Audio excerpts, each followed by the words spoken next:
Ok, dans le tableau précédent, nous avions dégagé le rôle des appareils et je disais que le schéma, il y a une continuité. Voilà. Parce qu'après les appareils, il y a d'autres éléments qui interviennent. Parce que les appareils aussi se regroupent par famille. Et ça donne ce qu'on appelle des fonctions. Voilà. Et quand on prend l'appareil squelettique, l'appareil tégumentaire, l'appareil musculaire et le système nerveux, ces quatre appareils-là se regroupent et donnent ce qu'on appelle la fonction de relation. Vous allez constater qu'à l'intérieur de ces quatre appareils, ce sont des appareils qui nous permettent de nous mettre en relation avec notre environnement. Voilà.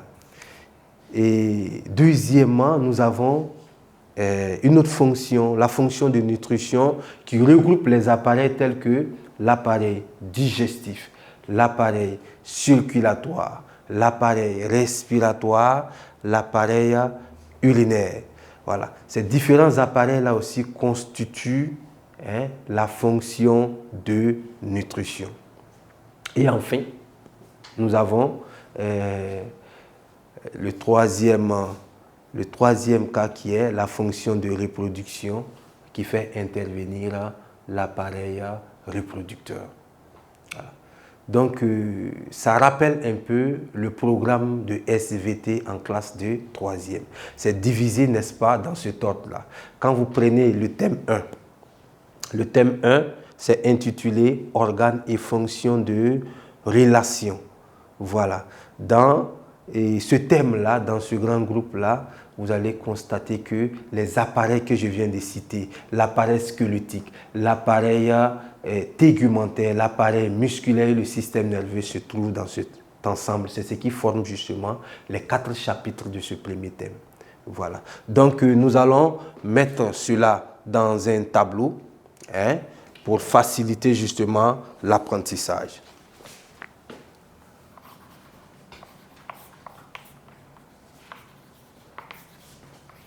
Les appareils sont regroupés.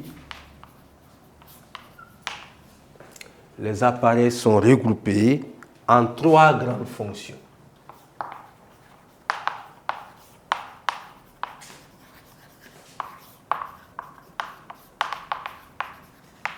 Voilà. Donc, à l'aide du tableau, nous allons dégager ces 3 fonctions-là.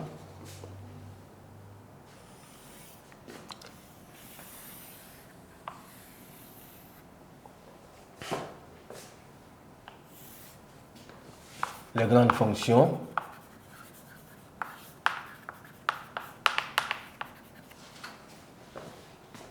et les appareils qui constituent ces fonctions. Nous allons commencer par la fonction de relation.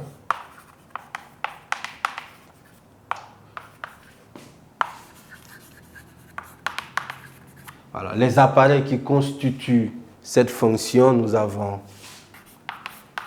l'appareil squelettique, l'appareil tégumentaire,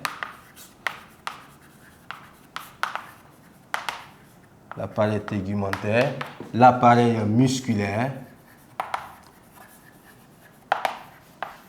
voilà, et le système nerveux.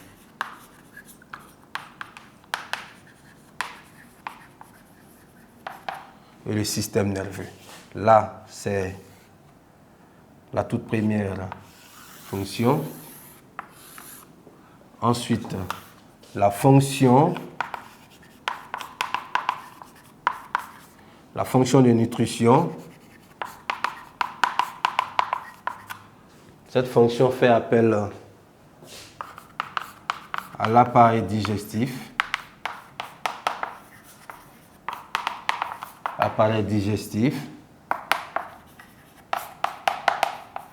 Appareil respiratoire,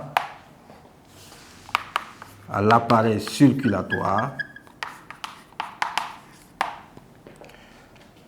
à l'appareil urinaire.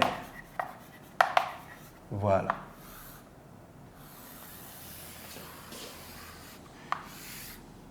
Et enfin, la troisième fonction, c'est la fonction de reproduction. La fonction de reproduction fait intervenir un seul appareil, l'appareil reproducteur.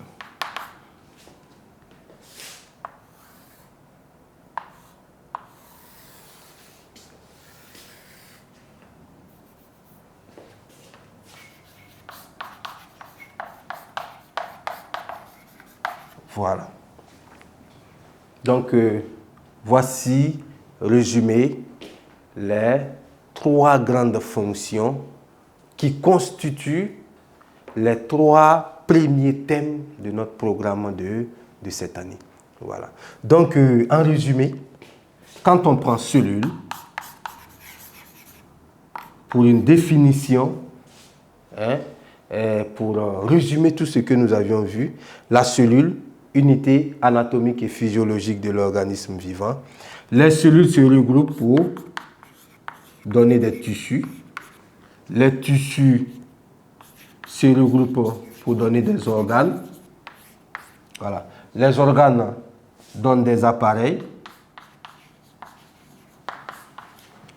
Et les appareils se mobilisent pour donner des fonctions. Et nous avons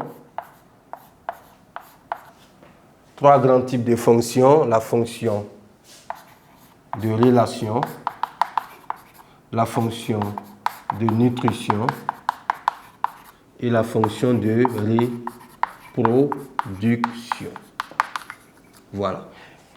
Et ces trois fonctions maintenant constituent l'organisme, constituent l'être humain que nous sommes.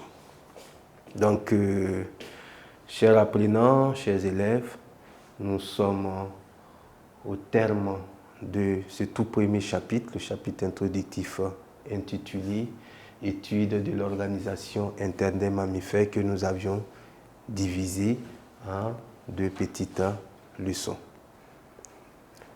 Nous allions passer à la deuxième phase où je vais vous proposer un exercice d'application pour naturellement vous permettre de mieux cerner ce chapitre.